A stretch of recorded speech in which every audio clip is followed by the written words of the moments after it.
Christ. And the Bible tells us, the Holy Bible tells us, He gives us a test. How do we know a true prophet from a false prophet?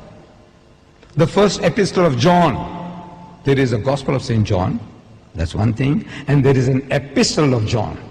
First epistle of John, chapter 4, verse 1, it says, Beloved, John is addressing, Beloved, believe not every spirit, but try the spirits whether they are of God. For many false prophets have gone out into the world. I'm only reading the Christian Bible, the first epistle of John, chapter 4, verse 1. Beloved, you people, my beloved brothers and sisters, it says, believe not every spirit. Don't believe every Tom, Dick, and Harry, what he comes and tells you. Don't accept it. Believe not every spirit, but try the spirits whether they are of God. For many false prophets have gone out into the world. The false prophet is a false spirit. The true prophet is a true spirit. The word prophet and spirit are used synonymously here. Don't believe any spirit, but try them whether they are of God. For many false prophets have gone out into the world. How do you know a false prophet? He's got a false spirit. How do you know a true prophet? He's got a true spirit. That's how you, if he's got the true spirit, he's a true prophet. He's got a false spirit, he's a false prophet. How do we know the true from the false? Verse 2, he says, the prophet that confesseth that Jesus is the Christ is of God.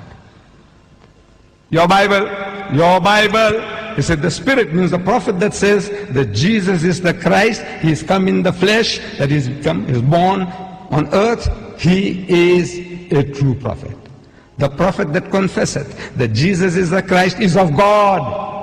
I said, why don't you apply this test to Muhammad?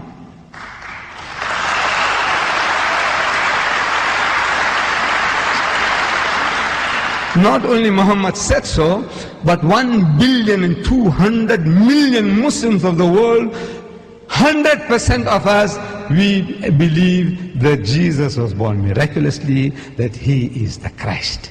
He gave life back to the dead by God's permission, and he healed those born blind and the lepers by God's permission. And now, yet they consider us to be the antichrists. What we have to do, we have to educate them, inform them. But before we do that, we have to educate ourselves. And to educate ourselves, we need this book. Imperative that every Muslim, you have this book. And if you can afford to have two, get two and present them to your Christian friends. Your neighbors, give it to them. Wallah, give it to them. Your employers, give it to them. Your employees, give it to them. He says, look, this is the Holy Quran. Please respect it. This is how we use this. When we are in a state of impurity, we don't touch this book. So, be in a state of taharat, purity, and wash your hands before you use this book. Give it to him.